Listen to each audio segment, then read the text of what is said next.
Hello and welcome to this edition of Assembly Calendar. I'm your host, Matt Visscher. Our guest today is New York State Assemblyman Pete Lopez. Pete represents the 102nd Assembly District, which includes the areas of the Mid-Hudson, Northern Catskills, Southern Tier, and portions of the Capital District. Thank you very much for joining us today. As of this Assembly Calendar taping, we have approximately 9 scheduled legislative session days left on the calendar. Of course, the session will likely go beyond that by a couple of days or so.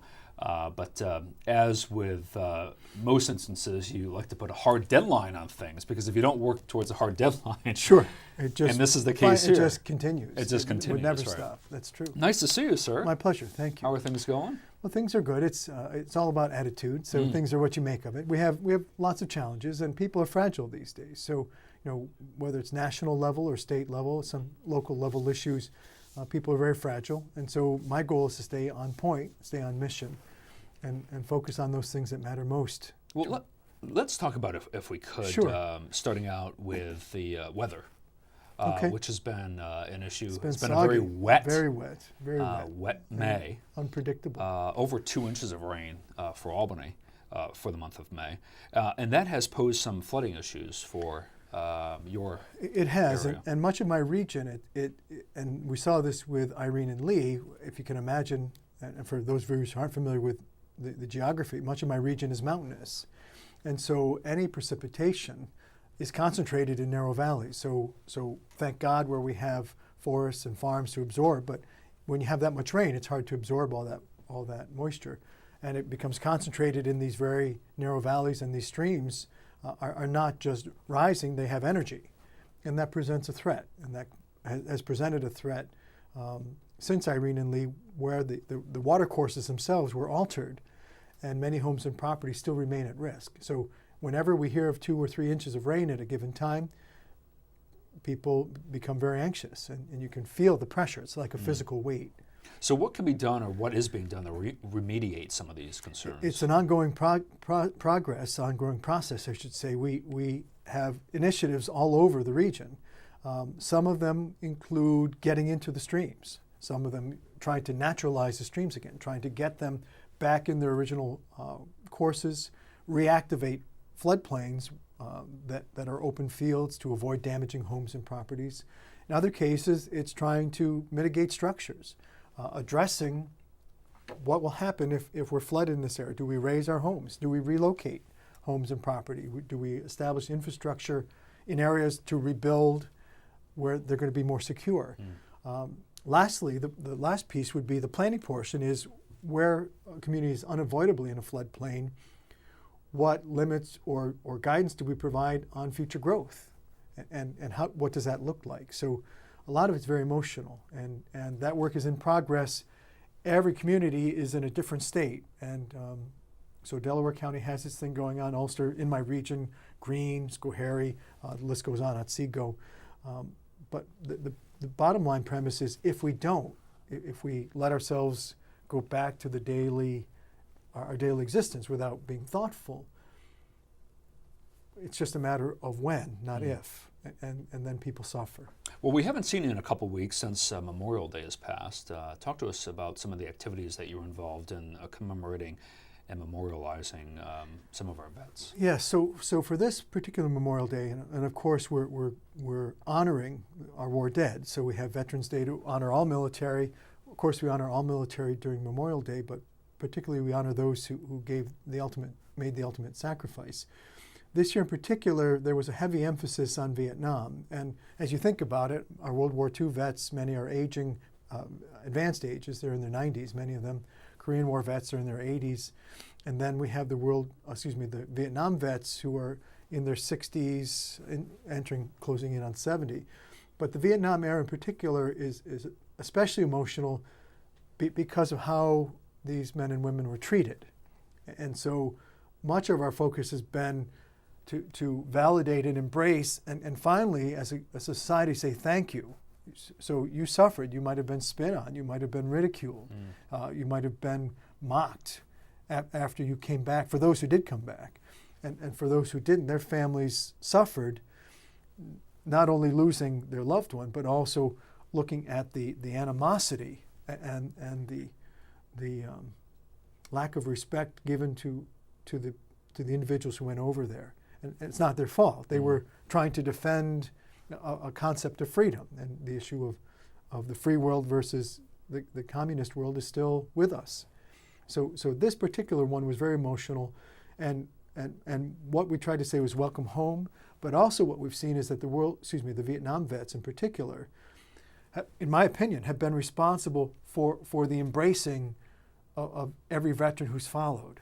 So whether it's from Iraq, Desert Storm, or any of these other conflicts, Afghanistan, the Vietnam vets have been the heart and soul of these new organizations that welcome and embrace our soldiers, our men and women coming back, tend to the wounded, those with PTSD or loss of limbs.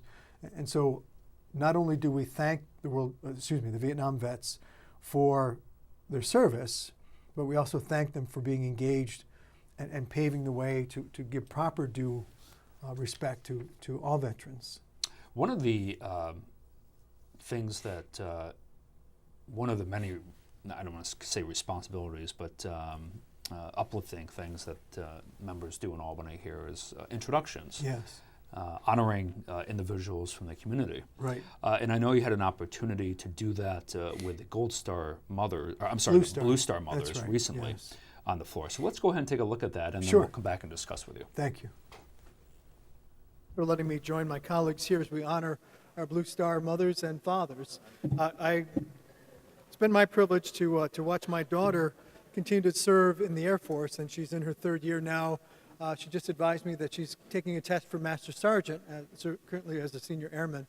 But the point I want to raise, and I highlighted this last year, is as we think of our military, we think of armed forces, we think of a group, we think of an organization, but often we lose track of the individuals, and we lose track of the individuals who have needs and issues and concerns and doubts and fears and challenges. And that's where our Blue Star moms and dads come in, because somebody has to be available when someone reaches out, whether it's through a text message or a phone call or a letter, to help be on the other side and to let that person who's serving know that there are folks who care for them, who look out for them, who are very proud of them every day, and who respect them for the work that they've done. And that's what these folks do. And their mission is so vital. When you think about any group, morale is critical. So any fighting force cannot serve if their morale is not positive.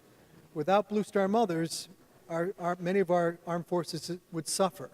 And we're very thankful for their compassion, their engagement, and their one-on-one support of our armed forces. So, Mr. Speaker, I'd like to join them, and thank you for the opportunity. Certainly, on behalf of Mr. McLaughlin, Mr. Lopez, Mr. Johns, the Speaker, and all the members, we welcome these extraordinary ladies and gentlemen here to the New York State Assembly. We extend to you the privileges of the floor.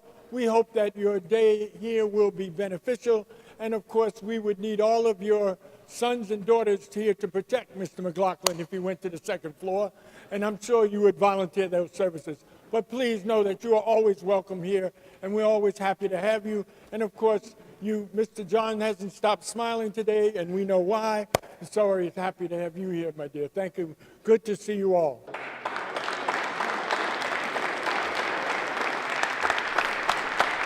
So, Assemblyman, obviously the key here is to remember the sacrifices that individuals make. So yes, and then the follow-up is to make sure those sacrifices weren't in vain. So it really is incumbent on us as citizens to make this democracy work and to honor that sacrifice by preserving this country, its freedoms, its service to the rest of civilized world.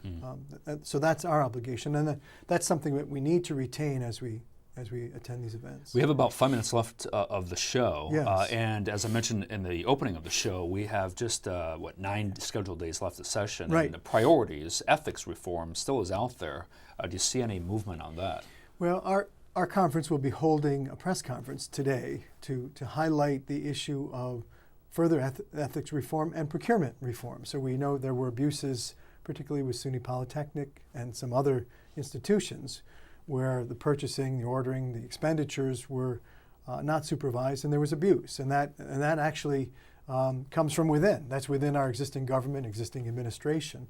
So our goal is to draw attention to that. So even as we look outwards, we also need to look within and say, well, what are we doing? How can we be more thoughtful? How can we be more aware of where resources are going? Because each dollar is important. Each dollar is something that is taken from our taxpaying public and needs to be carefully used, and if not being used properly, returned to the taxpayers. So we'll have that event today. Our goal is to try to push both houses to engage in additional reform, and it's been stalled. You heard a lot about it at the beginning of session, and then it went to sleep. We're trying to draw more attention to it. Good. We have about 3 minutes left. Talk about this flood study that you're involved with. Yeah, so just as a follow-up to our earlier conversation, one of the initiatives that my office has been engaged in is doing detailed analysis of our valleys and streams, our floodplains, so we have a better understanding of cause and effect, and where do we need to make changes. So $11 million study was commissioned through the Department of State for the Mohawk Valley watershed, which is a huge watershed. Schoharie Valley is a component of that, and that includes Greene County, which is the headwaters for the Schoharie Creek and its tributaries. The study itself, and will be part of the challenge, highlights all those things we talked about previously: mitigation of homes and structures, floodplain management, stream stabilization. The challenge is that we're going to have to digest it so that it can be understood and owned by the community, because it's a voluminous report. There's a lot of technical material. If people don't understand it, local governments and community homeowners and business owners, it's going to sit on a shelf. So within the next 2 or 3 months, my goal is to help digest it and begin to get it into the homes of our affected community, and begin some very sensitive discussion on what do we do to protect people in the future. About a minute and a half. I know involved with flooding mitigation, which is other than the natural occurring flooding that happens, is the Gilboa Dam, which is what you've been working on as well. Yeah, so Gilboa Dam has been moving along. We're doing some structural work. We just are working on low-level release, which will be a significant improvement for safety. Also, the New York Power Authority has a dam, and we're pushing them. There's been a little pushback there, but we're hoping that they will, with the Federal Energy Regulatory Commission, arrive at a happy conclusion that yes, we have ownership and we're going to be part of flood mitigation. So there's a lot is moving on that front. A lot is moving there as well. We'll yes. certainly keep folks updated on that. Of course. And with session just wrapping up as well, there are significant issues yet to be resolved.